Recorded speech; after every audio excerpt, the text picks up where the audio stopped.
Nenek ini sedang mengikat tali di leher. Menantu dan cucu di sebelah tidak peduli. Anak lelaki lebih buruk. Dia membawa tali lebih besar untuk ibu. Dan memilih pohon lebih besar. Kesini, pohon ini lebih besar. Mama melihat saja, sangat kuat. Kelihatan anak memang jahat. Dia marah sampai mati. Anda benar-benar anak saya. Hari ini, saya tidak memukul Anda. Saya bukan mama Anda. Tetapi tiba-tiba tergelincir. Sangat beruntung, belum bertemu dengan nenek moyang.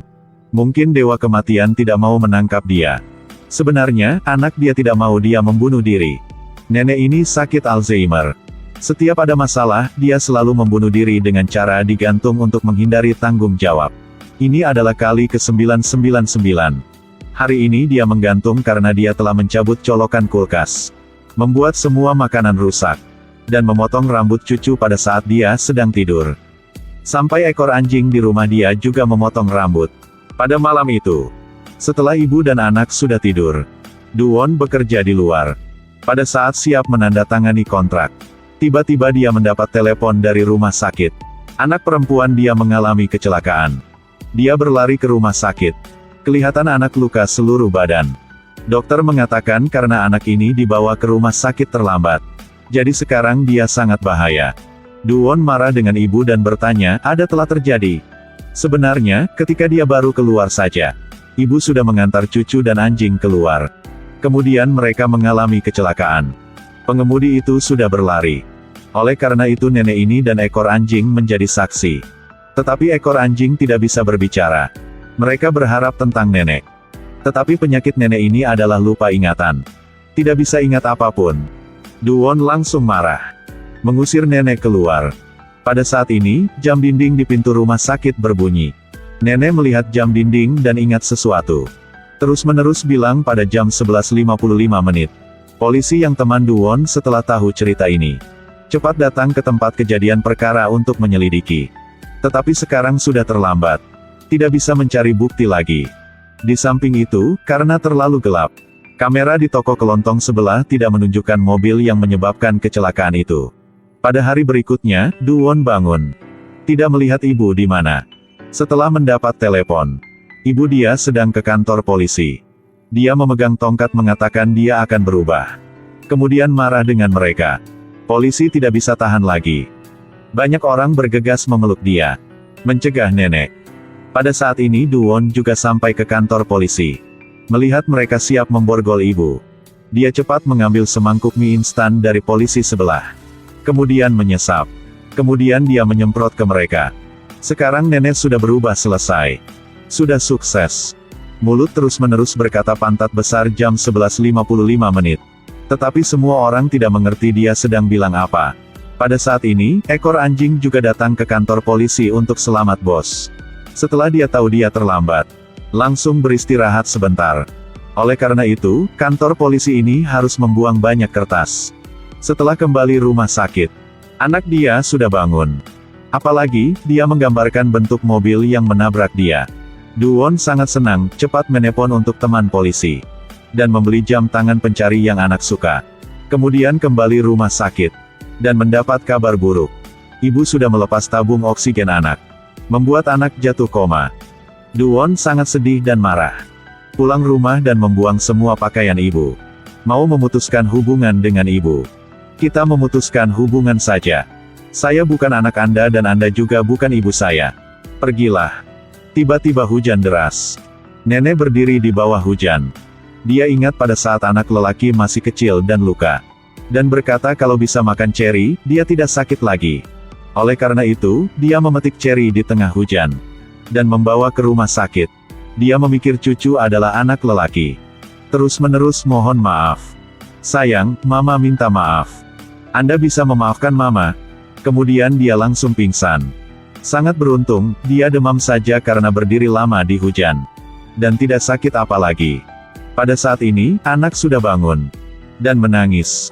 Duwon memikir anak sakit di mana. Sangat khawatir dan juga menangis. Tiba-tiba suara terdengar. Memotong suasana yang menyedihkan. Pantat besar. Mereka memikir dia bilang tentang perawat. Lalu mereka melihat ke arah yang nenek menunjukkan. Dia sedang bilang tentang mobil dalam televisi. Ini bukan mobil yang anak sudah menggambarkan. Dengan hubungan penjualan asuransi mobil sangat lama, Duwon mendapatkan dokumen perbaikan yang terkait dengan jenis kendaraan itu. Kemudian pada saat berterima kasih, ibu hampir tertabrak mobil. Nenek sangat takut, dan ingat sedikit tentang kecelakaan malam itu. Setelah menabrak anak, pengemudi tidak segera pergi. Dia mau menabrak anjing di belakang lagi. Tetapi anjing cepat berlari. Mobil menabrak kotak surat. Dengan cepat, mereka sudah datang tempat kejadian perkara. Memang saja, kotak surat telah rusak. Duwon melihat kotak surat dan menemukan sesuatu. Dia buru-buru mengambil kertas dan pensil. Memang menggambar nomor 1 dan nomor 5. Dia cepat bertemu dengan teman. Minta teman menyelidiki jenis mobil ini dan nomor ini. Ada banyak hasil. Komputer juga rusak. Ketika kembali rumah, nenek duduk dan berusaha ingat tentang malam itu. Dia ingat salah satu layar pelindung mobil telah rusak. Tetapi tidak ingat dia bersembunyi di mana. Akhirnya, dia ingat telah bersembunyi di belakang kandang anjing. Duwon melihat layar itu dan menangis. Dia tahu ibu takut lupa. Jadi sudah bungkus layar itu. Sekarang mereka sudah tahu jenis mobil, warna mobil, dan plat nomor ada nomor 1 dan nomor 5. Hanya mencari mobil yang terkait dengan petunjuk itu di tumpukan dokumen ini. Bisa menemukan mobil itu. Setelah beberapa hari mencari, mereka memang menemukan mobil itu. Tetapi plat nomor ada nomor 7 dan nomor 5. Duwon berharap, dan bertemu dengan manajer bengkel mobil. Tetapi manajer berkata mobil itu rusak karena menabrak dengan babi hutan. Sudah rusak semua. Duwon tidak percaya dia. Pengemudi itu sudah berlari, bagaimana dia bisa mengakui dia menabrak orang? Dia dan ibu pergi ke tempat sampah. Harus mencari mobil itu. Setelah setengah hari, akhirnya Tuhan juga menolong mereka. Mereka menemukan babi hutan.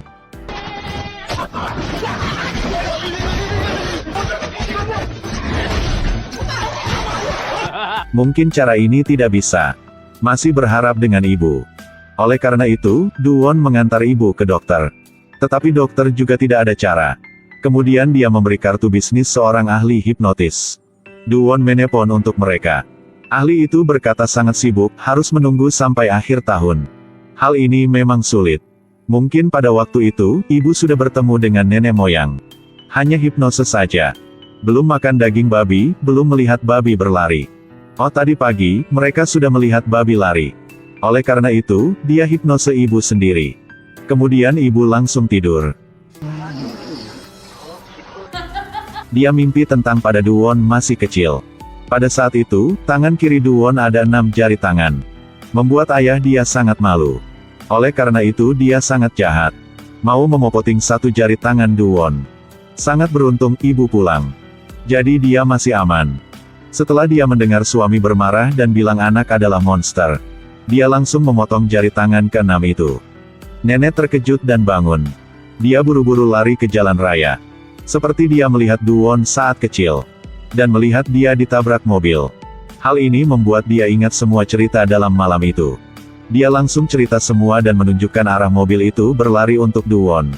Jadi Duwon bersama ibu naik mobil ke arah itu. Mereka sudah mencari semua tempat. Mereka mencari dari pagi sampai malam. Dan dari malam sampai pagi. Akhirnya mobil mereka rusak. Kemudian, mobil ditarik ke bengkel mobil itu. Staf berkata mereka sangat beruntung. Karena di sini tidak ada bengkel mobil buka pada malam. Apalagi, staf itu adalah manajer yang mereka sudah bertemu. Nenek masuk bengkel mobil dan mencari semua tempat. Duwon cepat merapikan. Pada saat ini, towing bar pelindung bemper mobil mendapat perhatian dia. Dia cepat ambil yang ibu sudah bersembunyi. Memang sama. Di samping itu, ibu juga menulis 4 nomor di papan. 1155. Akhirnya Duwon sudah mengerti. Sebenarnya, nomor yang ibu terus-menerus bilang. Bukan waktu kecelakaan, adalah plat nomor. Manajer ini mengerti bahwa dia tidak bisa diam lagi. Cepat mengatakan kebenaran. Karena dia sangat miskin. Jadi dia harus bekerja di sini pada malam. Yang dulu, dia pernah memperbaiki 1 mobil. Tetapi wanita itu membayar banyak uang untuk dia diam. Jadi dia pura-pura tidak tahu. Tetapi dia sudah catat informasi tentang mobil itu dan wanita itu. Duwon segera ikuti petunjuk. Tentu saja, dia menemukan mobil dengan plat nomor 1155. Tidak membuat khawatir untuk orang yang menyebabkan kecelakaan itu. Dia menelpon ke teman dan cerita semua. Tetapi dia masih belum pulang. Dan mendapat telepon dari teman. Wanita itu menyerahkan diri. Du-won sangat marah. Mengapa Anda berlari? Mengapa tidak membawa anak saya ke rumah sakit? Anda siap membunuh anak saya, tahu gak? Kakak perempuan ini terus-menerus marah dan memukul wanita itu. Tiba-tiba nenek muncul. Bukan dia. Tetapi karena nenek sakit lupa ingatan. Jadi semua orang tidak percaya dia. Tetapi ketika Du-won kembali perusahaan untuk menyelidiki asuransi kecelakaan mobil. Sebenarnya, pengemudi pada malam itu bukan wanita. Adalah teman polisi dia. Sementara di sisi lain, nenek juga bertemu dia. Setelah melihat dia gelang dia. Tiba-tiba nenek ingat tentang cerita di rumah sakit. Sebenarnya, orang yang melepaskan tabung oksigen cucu bukan nenek. Adalah dia. Pada saat ini, dia masih belum tahu apa. Jadi mau membunuh nenek. Dia menggantung nenek. Menyamar sebagai bunuh diri. Tetapi dia tidak tahu. Sebelum nenek bertemu dia, nenek sudah memakai jam tangan pencari. Pada saat polisi itu siap pergi ke tempat kejadian perkara. Dia bertemu dengan Du-won. Tidak berbicara, dia menabrak ke mobil teman. Tetapi mobil dia sangat kuat. Sebentar saja, mobil dia terbalik. Kelihatan polisi ini mau membunuh dia. Tiba-tiba nenek mengemudi ekskavator datang. Sebenarnya, setelah polisi jahat itu pergi, anjing sudah datang. Dia menggunakan berat untuk menghilangkan besi bergelombang di atap. Dengan pengalaman dulu, dia sukses mendorong polisi jahat ke sawah padi. Kelihatan keadaan sangat sulit. Dia mau berlari. Tetapi Du-won sudah menangkap dia. Sangat sulit baru keluar. Cepat dipukul oleh nenek. Tidak terduga, dia masih menyembunyikan stimulator. Sangat beruntung, ekor anjing muncul lagi. Langsung menggigit dia. Akhirnya, orang yang menyebabkan kecelakaan itu juga ditangkap. Anak juga sembuh dan sehat. Nenek juga mulai menggantung untuk bunuh diri kali ke 1000. Oleh karena itu, melalui film ini, kita semakin hari semakin dewasa. Dan orang tua juga menjadi tua. Mungkin mereka waras. Mungkin bodoh. Tetapi mereka selalu cinta Anda. Oleh karena itu kita harus selalu menghormati dan baik dengan orang tua.